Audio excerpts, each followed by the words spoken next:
नमस्कार, बुलेटिन में आपका स्वागत है। मैं हूं आपके साथ जीनत सिद्दीकी। शुरुआत करेंगे खबरों की और सबसे पहले बात करेंगे सैन्यधाम को लेकर होने वाली महत्वपूर्ण बैठक की।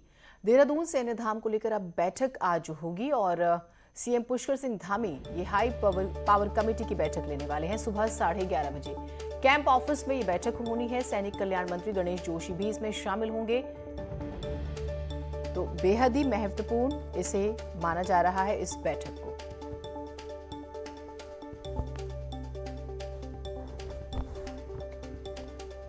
सुबह 11:30 बजे का वक्त है इस बैठक का। मुख्यमंत्री खुद मौजूद रहेंगे और संभावना यही कि कोई बेहतरीन फैसला आए इस पर। एक हाई पावर कमेटी की बैठक होनी है जिसका हम जिक्र कर रहे हैं।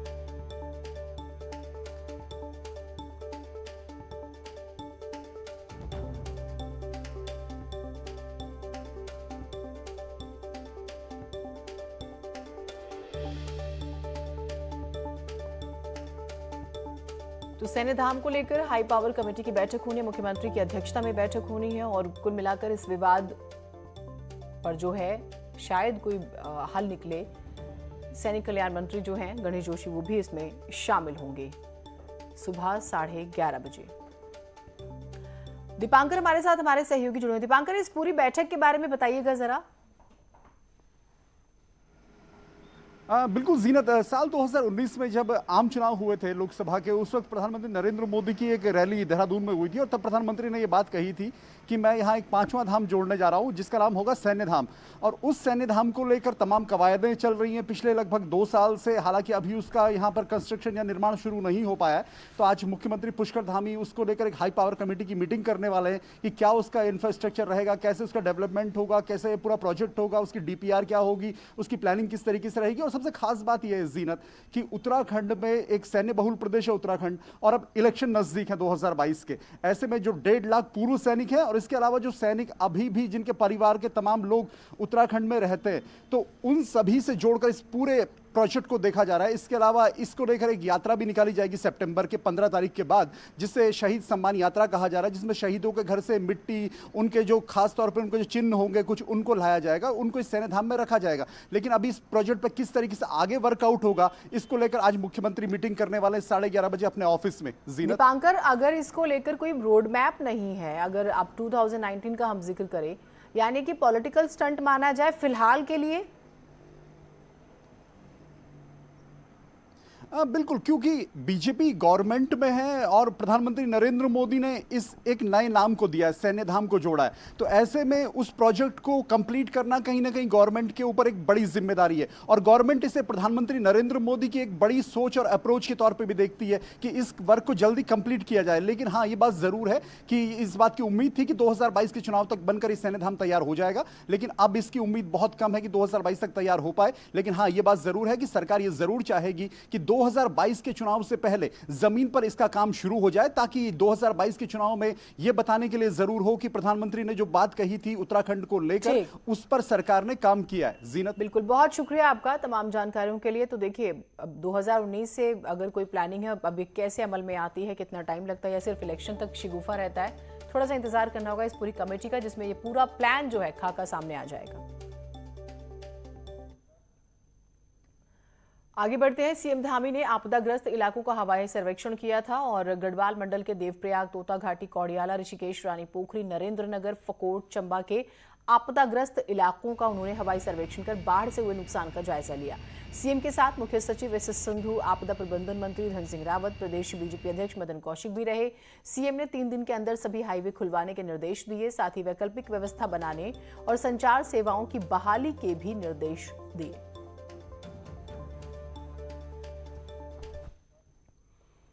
लगातार जारी बारिश की वजह से बंद हुई सड़कों को खोलने का काम जारी है। अब तक 78 सड़कों को खोल दिया गया है, जबकि 210 सड़कें अभी भी बंद हैं, जिसमें ऋषिकेश बद्रीनाथ हाईवे समेत 2 नेशनल हाईवे और 5 स्टेट हाईवे भी शामिल हैं। सड़कों को खोलने के लिए लोक निर्माण विभाग ने 337 जेसीबी मशीनें तैनात की हैं। अभी तक की बारिश में लोक निर्माण विभाग के 45 पुलों को नुकसान पहुंच चुका है। विभाग के चीफ जो हैं हरिओम शर्मा कह रहे हैं कि विभाग को अभी तक 129 करोड़ रुपए का नुकसान इससे हो चुका है।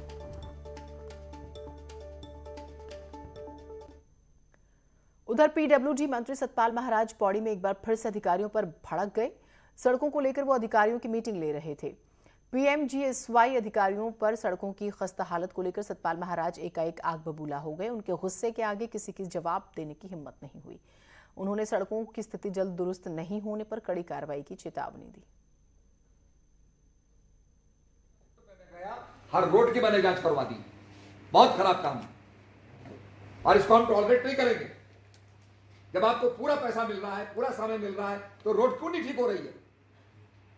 हम जा रहे हैं वहां सब बजरी निकल रही है, पैचेस हो गए, मट्टी लग गई, घास लग रही है, घास उग रही है रोड में, उसकी डेप्थ ही नहीं है। ये कैसा विकास है? आप जरा सतर्क होकर के करिए काम और उसकी क्वालिटी ठीक होनी चाहिए। नहीं तो मैं जांच करवाऊंगा और मैं छोड़ूंगा नहीं।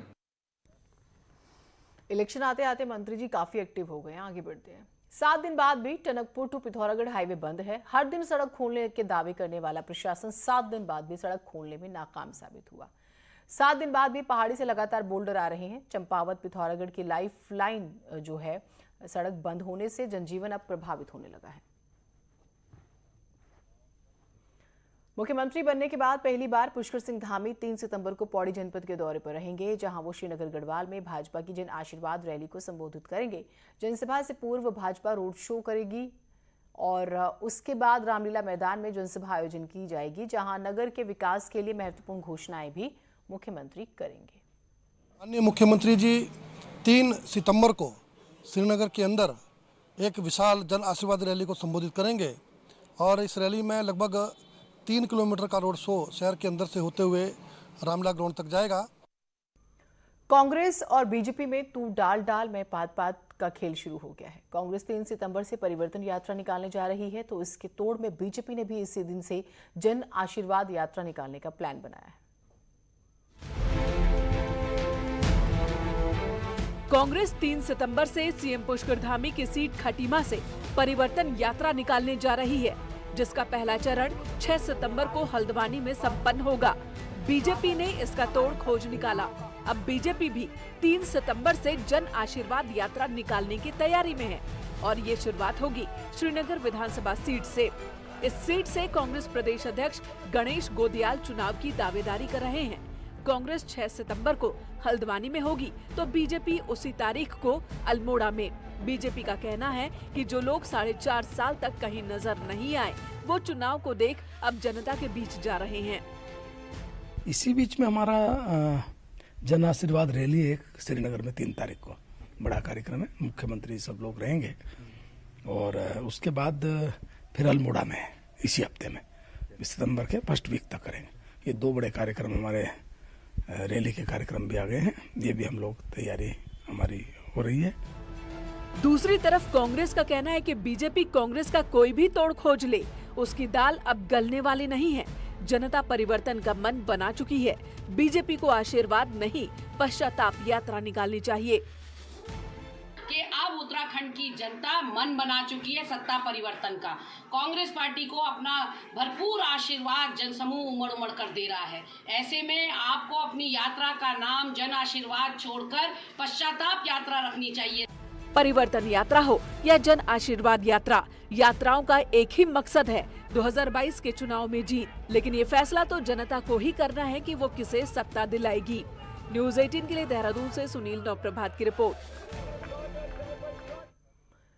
हरिद्वार में ट्रैफिक व्यवस्था सुधारने और क्राइम कंट्रोल के लिए लगाई गई सिटी पेट्रोल यूनिट यानी सीपीयू को अब और भी ज्यादा अपडेट बनाया जा रहा है। कंट्रोल रूम से सिटी पेट्रोल यूनिट के वाहनों पर नजर रखने और उनकी लोकेशन जानने के लिए वाहनों में जीपीएस सिस्टम लगाया जा रहा है। सीपीयू दफ्तर में एसएसपी ने जीपीएस सिस्टम लगे वाहनों को हरी झंडी दिखाकर रवाना किया। 2 चीज़ है, ये कि सभी गाड़ी का जो हमने किचन में ये टैग का डिवाइस लगा रखा है, इससे उसका लोकेशन करके पता चलेगा और ये एक कास्ट इफेक्टिव सोल्यूशन भी है, तो ज़्यादा बजट का भी जरूरत नहीं पड़ती है। इसका सक्सेस होने पे सभी गाड़ियाँ जो है हमारा पुलिस का गाड़ियाँ का इससे माध्यम से जो है जीपीएस इनेबल करेंगे हमारा सभी चेतक वगैरह का जो है, ताकि जो भी कंट्रोल में मॉनिटरिंग करके जो भी हमारे पास इमरजेंसी कॉल आता है, नज़दीक जो भी गाड़ी उपलब्ध है उसका पहचान करके हम तुरंत घटनास्थल पर। पिथौरागढ़ में लंदन फोर्ट के पास बनी कार पार्किंग का उद्घाटन हो गया। नगर पालिका अध्यक्ष राजेंद्र रावत ने पार्किंग का उद्घाटन किया। इस पार्किंग में 200 कार और 200 बाइकें खड़ी हो सकती हैं। कार पार्किंग बनने से कोतवाली रोड के साथ ही तहसील मुख्यालय के आसपास लगने वाले जाम से भी लोगों को राहत मिलेगी। लगभग यहाँ पर 200 कारें यहाँ पर पार्किंग हो सकते हैं और उसके साथ साथ 150-200 मोटरसाइकिलों की भी यहाँ पर व्यवस्था हम लोग कर रहे हैं और ये आज हम लोगों ने जनता के लिए ये खोल दी गई है। पहाड़ों में नदी किनारे होने वाली बिच्छू घास आर्थिक रूप से कमजोर महिलाओं के लिए रोजगार का साधन बन गई है।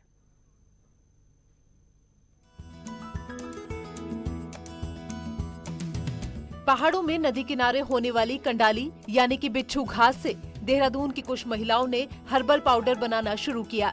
पहले कंडाली घास को भूनकर इनमें कांटे मारे जाते हैं, फिर गर्म पानी में उबालकर इनका रस निकाला जाता है और फिर घास को कूटकर पाउडर तैयार किया जाता है। ये पाउडर इलायची, दालचीनी, तुलसी डालकर बनाया जाता है, जो डायबिटीज के मरीजों के लिए बहुत उपयोगी बताया गया है। शुगर के लिए भी हम इसमें जो है और कई सारी चीज़ें मिला रहे हैं। हम इसमें दालचीनी मिला रहे हैं, एक हमारे यहाँ महुआ होता है और तुलसी है और इस तरह से हमने बड़ी इलायची और इसको मिला करके बना रहे हैं हम इसको। और उससे लोगों का रिजल्ट भी अच्छा आया है हमें कि हमने कोई इसको रिसर्च नहीं किया, लेकिन लोग जो हमें इसका रिस्पांस दे रहे हैं कि बहुत अच्छा है। इसकी डिमांड ऐसी है कि हम बनाते हैं और बिक जाते हैं। पहले आपने इस कंडाली का लोग साग ही खाते थे, पर हम इसको इस तरह से बनाना चाहते हैं कि जिससे कि ये बाहर भी जा सके, क्योंकि जो गढ़वाल के लोग हैं वो तो इससे परिचित हैं, पर लेकिन जो बाहर के लोग हैं वो इसके बारे में नहीं जानते हैं। इसलिए हम चाहते हैं कि हम ऐसे प्रोडक्ट बनाएं इससे, और ये बहुत फायदेमंद है शुगर पेशेंट के लिए। इस काम में जुड़ी महिलाओं में कुछ दिव्यांग भी हैं, जिससे आर्थिक रूप से कमजोर महिलाओं को रोजगार का एक नया जरिया भी मिल गया है। काम सीख रहे हैं महिलाएं, इसमें जो सक्षम होंगी, अपने आप घर में बना रही हैं, सामान बना रही हैं, जैसे उनको रोजगार मिलेगा। इस सामान को जैसे कम लागत में जो सामान ये बन रहा है और जब आगे सेल होगा तो उससे आर्थिक स्थिति नेचुरली महिला की जो है सुधरेगी। पहाड़ की कंडाली घास के कई औषधीय गुण भी हैं। यदि इस तरह के पहाड़ी उत्पादों को बढ़ावा मिले तो इससे इन उत्पादों को नई पहचान मिलेगी। साथ ही इन प्राकृतिक स्रोतों से भी लोगों को रोजगार मिल सकता है। न्यूज़ 18 के लिए देहरादून से भारती सकलानी की रिपोर्ट। एक छोटा सा ब्रेक ले रहे हैं, कहीं मत जाइएगा। ऋषिकेश में विश्व प्रसिद्ध मधुबन आश्रम कृष्ण जन्मोत्सव के लिए सजने लगा है। हालांकि इस बार कोरोना की थर्ड वेव को देखते हुए मंदिर प्रशासन श्रद्धालुओं से गाइडलाइन को फॉलो करने की अपील कर रहा है। ऑनलाइन ऑफलाइन दोनों तरह से भगवान के दर्शन घर बैठकर भी कर सकते हैं। मंदिर आने वालों के लिए मास्क, सोशल डिस्टेंसिंग और सैनिटाइजेशन जरूरी होगा।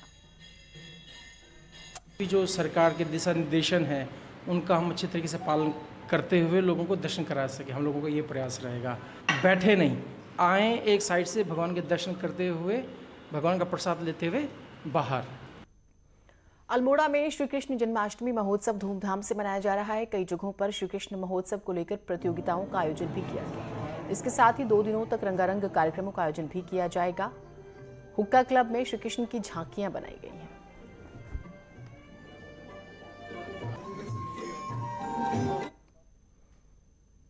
हरिद्वार जेल में इन दिनों कैदी कलाकार बने हुए हैं। जन्माष्टमी के मौके पर जेल में कृष्ण लीला का मंचन किया जा रहा है, जिसमें कैदी भी भक्ति रस में नजर आ रहे हैं। अनुमति दे।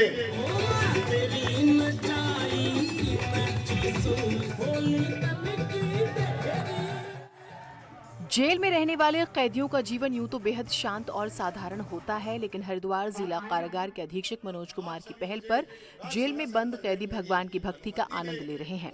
हरिद्वार जिला जेल में कृष्ण जन्माष्टमी के मौके पर 3 दिनों की कृष्ण लीला का आयोजन किया जा रहा है, जिसमें बंदी खुद अभिनय कर रहे हैं और भगवान कृष्ण के भजनों पर झूम रहे हैं। कृष्ण लीला के मंचन के लिए प्रतिभाग कर रहे बंदी पिछले कई दिनों से तैयारियों में जुटे हुए हैं।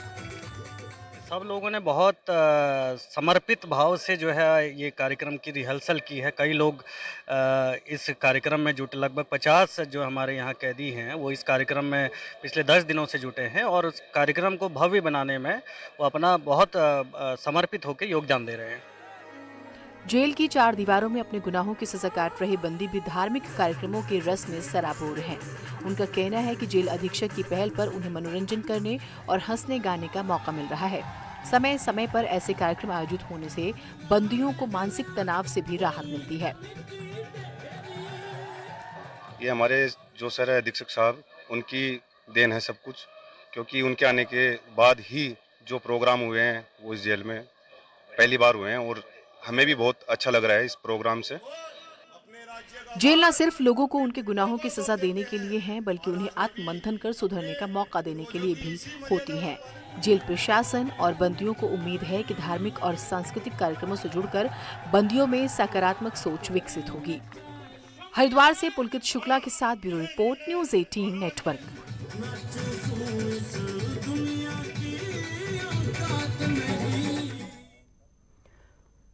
चलिए, बुलेटिन में इतना ही, लेकिन नजर डाल लेते हैं इस वक्त की हेडलाइंस पर। हेडलाइन प्रेजेंटेड बाय तो समझे